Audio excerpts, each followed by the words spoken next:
Hello friends, this is NK Mishra and you are watching NK Mishra classes. इस video में आप सीख रहे हैं यूज ऑफ देयर का प्रयोग आप पहले से जानते होंगे, लेकिन इस वीडियो में सिर्फ कन्फ्यूजन को दूर करना है।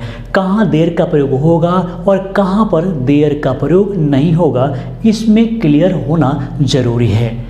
देयर का प्रयोग क्यों करें, तो हिंदी में मैंने लिखा है कि अस्तित्व सूचक वाक्य, जिस सेंटेंस से ये पता चले कि किसी का अस्तित्व है, किसी के अस्तित्व के बारे में अगर सेंटेंस एक्सप्रेस कर रहा है तो वहाँ पर देयर का प्रयोग करेंगे। इसे आसान तरीके से हम समझाने का पहले प्रयास कर रहे हैं, उसके बाद ये सब थोड़ा सा हार्ड सेंटेंस है, इस पर भी चलेंगे, लेकिन ये सब बेसिक में है। देयर का जो बेसिक कंसेप्ट है वही मैं बतलाने जा रहा हूँ।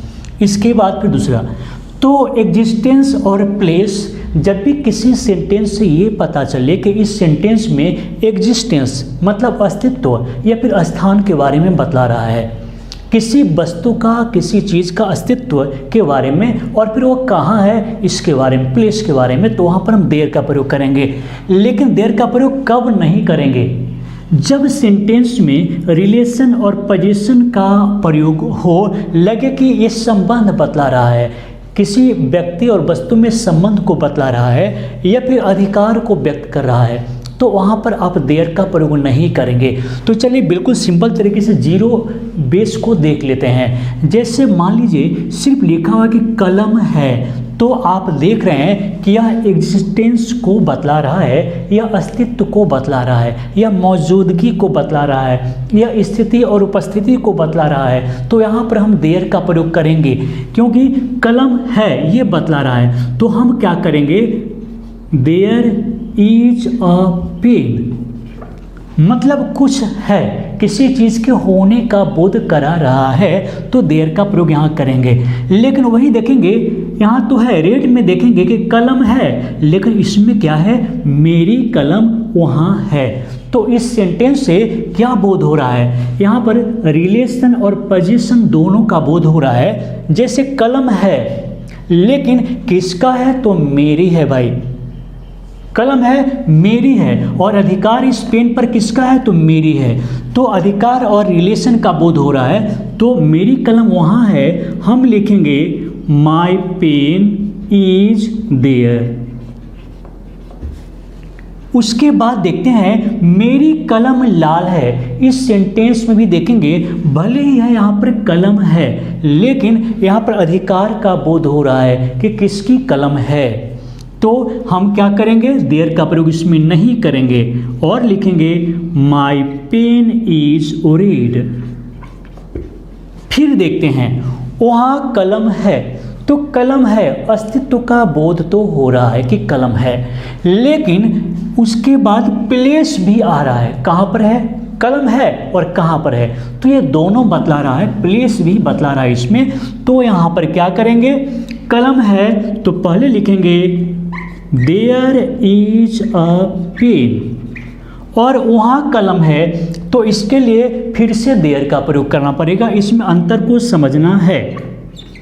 अब ये जो यहाँ पर देयर है, इसका मतलब हुआ ये एडवर्ब ऑफ प्लेस है, मतलब इस देयर का मतलब होता है वहाँ, और ये जो देयर है इसको बोलते हैं इंट्रोडक्टरी देयर, मतलब प्रारंभ में आने वाला देयर। इसका कोई रियल मीनिंग नहीं होता, यह एग्जिस्टेंस बतलाने के लिए ही काम में आता है। उसके बाद देखेंगे जेब में कलम है, क्या है, जेब में कलम है, तो यहाँ पर देखेंगे कलम है, एग्जिस्टेंस दिखा दिया, उसके बाद कहाँ है, तो जेब में है, तो प्लेस भी बतला दिया।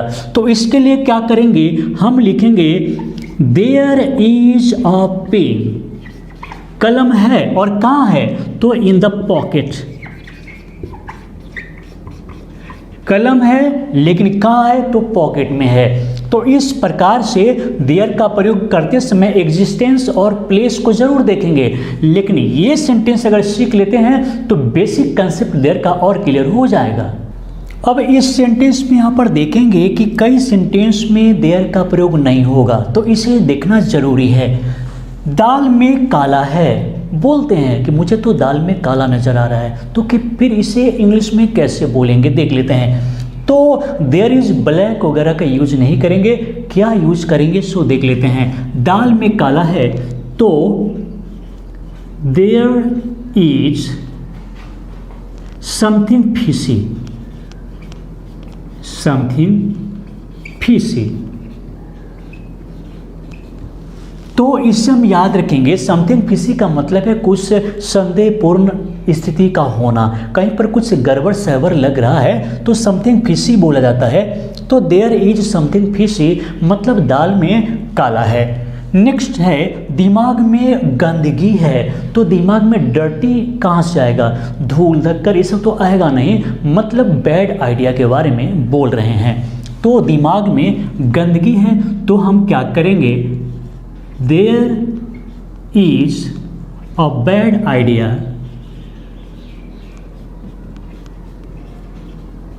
इन द माइंड,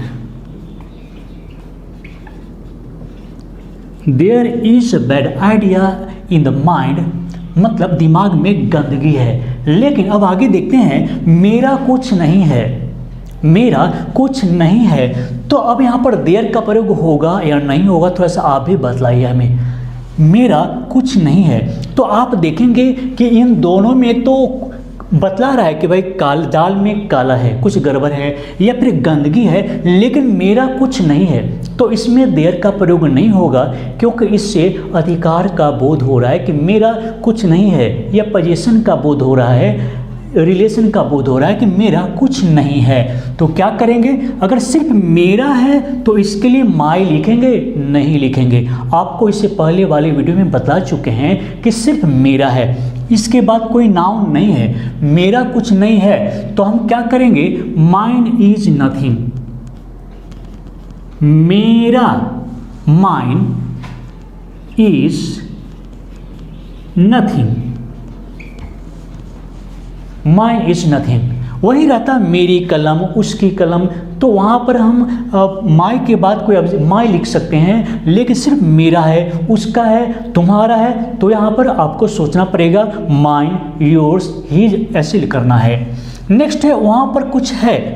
अब यहाँ पर देखेंगे एग्जिस्टेंस का बोध हो रहा है, यहाँ पर प्लेस का बोध हो रहा है, कुछ है, कुछ है, एग्जिस्टेंस का बोध हो रहा है, अस्तित्व का बोध हो रहा है, मौजूदगी का बोध हो रहा है, उपस्थिति का बोध हो रहा है, और वहाँ पर का मतलब प्लेस, तो यहाँ पर देयर का प्रयोग होगा। तो पहले लिखते हैं देयर इज समथिंग, और वहाँ पर के लिए ओवर देयर, ओवर देयर। फिर देखते हैं उसकी आंखें बड़ी है, तो क्या इसमें किसी मौजूदगी का बोध हो रहा है, किसी एग्जिस्टेंस का बोध हो रहा है, नहीं हो रहा है। उसकी आंखें, आंखें किसकी है, तो उसकी है, अधिकार का बोध हो रहा है। तो इसके लिए क्या करेंगे कि हम देयर का प्रयोग इसमें नहीं करेंगे, हम लिखेंगे हर आइज, हर आइज। बड़ी है तो आर बिग, क्योंकि इसमें रिलेशन और पोजीशन का बोध होता है तो देयर का प्रयोग नहीं करेंगे। लेकिन वही है कि आंखों में जादू है, आंखों में जादू है, तो फिर हम कैसे यूज करेंगे, तो आंखों में जादू है तो क्या करेंगे, किस तरह का जादू है, मैजिक वाला नहीं, बल्कि सम्मोहन वाला, अट्रैक्शन वाला। तो हम क्या करेंगे, हम लिखेंगे जादू है तो there is fascination, there is fascination, आंखों में तो इन द आइज, बल्कि किसी की आंखों के बारे में बोल रहे हैं तो there is fascination in the eyes, आंखों में जादू है। नेक्स्ट है जीवन में कष्ट है, तो यहाँ पर भी देखिए, यहाँ पर भी मौजूदगी का बोध हो रहा है कि आंखों में जादू है। तो अब देखते हैं जीवन में कष्ट है, कष्ट है, कुछ तो है, और कहाँ है, तो जीवन में है। तो समथिंग का होना, किसी चीज़ का होना, और फिर प्लेस का होना, ये दोनों को ध्यान में रखेंगे। तो जीवन में कष्ट है तो कष्ट का क्या होगा, देयर इज मिजरी, कष्ट है, कहाँ है, तो जीवन में, in life, in life there is misery, in life जीवन में कष्ट है। घोड़े का रंग सफ़ेद है, तो स्पष्ट है समझना यहाँ पर कि यहाँ पर देखेंगे अधिकार का बोध हो रहा है। किसका रंग? घोड़ा का रंग। रंग किसका? तो घोड़ा का। संबंध का बोध हो रहा है। तो यहाँ पर देखेंगे सफ़ेद है तो देयर इज वाइट नहीं होगा, हम अलग तरीके से लिखेंगे। पोजीशन का बोध हो रहा है तो हम कैसे लिखेंगे देखते हैं। घोड़े का रंग, the colour of the horse, the colour of the horse is white. बिल्कुल सिंपल, इसमें अधिकार का बोध हो रहा है, रिलेशन और पोजीशन का बोध हो रहा है, याद रखेंगे। हृदय में भगवान है, भगवान है, गॉड है, अस्तित्व का बोध हो रहा है कि गॉड है, लेकिन कहाँ है? तो हृदय में है। तो क्या करेंगे इसके लिए? हम लिखेंगे भगवान है, तो पहले ये लिखते हैं there is God, there is God. कहाँ है? हृदय में है, तो इन द हार्ट,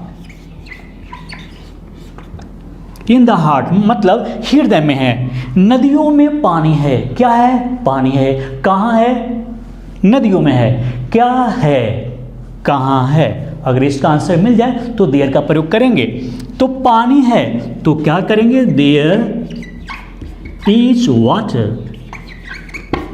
और कहाँ है? तो नदियों में है,